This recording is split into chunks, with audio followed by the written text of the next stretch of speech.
Hinimok nga po ng ilang pong mga grupo ang Supreme Court na imbestigahan ang temporary restraining order na inilabas po ng hukuman sa Pasig kontra nga sa pagpapatupad ng wage increase sa Metro Manila.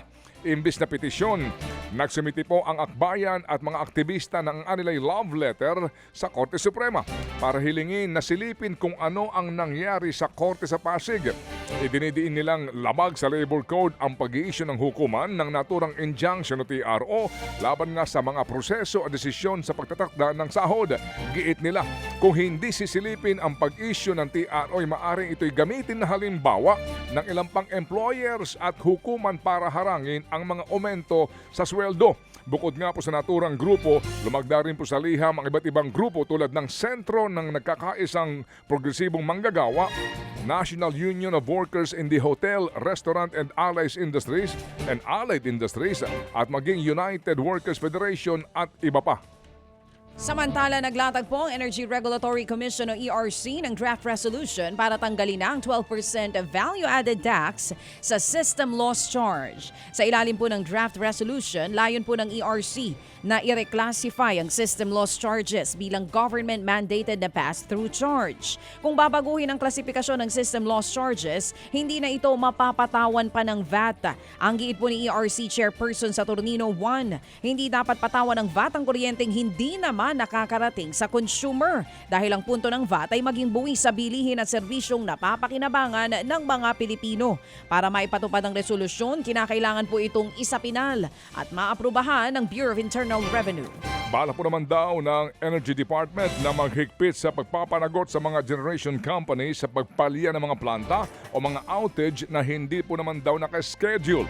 Ayon sa DOE, malaking pabigat sa mga power grid ng bansa ang bigla ang pagpalya ng mga planta. Ayon po kay Energy Secretary Sharon Garin, baliwala ang pagpapalawak ng kapasidad ng bansa kung hindi rin naman daw po maayos ang serbisyo ng mga plantang konektado sa sistema.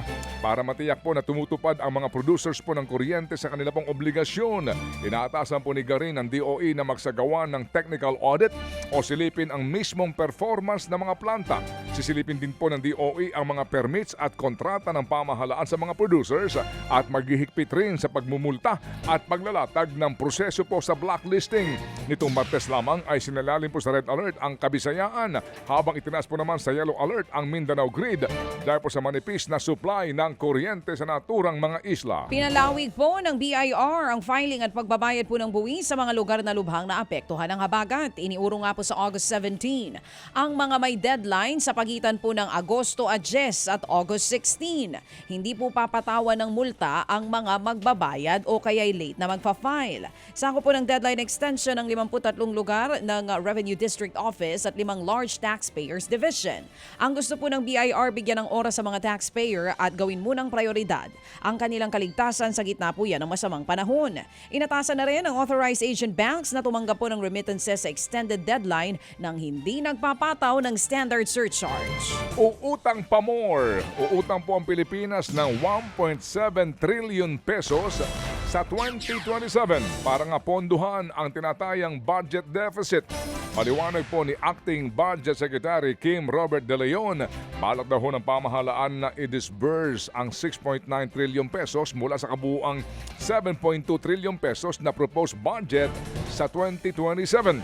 Pero dahil nga po tinatayang aabot lang sa 5.2 trillion pesos ang maaaring kitain ng gobyerno, balak nitong umutang na lamang daw sa mga creditors para pupunan ang kakulangan sa pondo.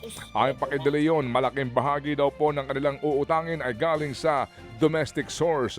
Nitong Hunyo lamang ay sumampa na sa 19 na trilyong piso ang utang ng Pilipinas sa mga creditors sa bansa at sa ibayong dagat. Mga kapatid, patuloy po kayong tumutok sa 105.9 True FM para sa totoong balita, impormasyon, music and entertainment. Mag-subscribe sa aming YouTube channel at podcast at sundan nyo kami sa Facebook, Instagram, X at TikTok sa True Network PH. Bisitahin din po ang aming official website, truefm.ph. At panoorin din kami sa True TV Signal, Channel 19. Kami po ang 105.9 True FM. Laging true sa'yo, kapatid. Ito tayo sa totoo, tunay tapat.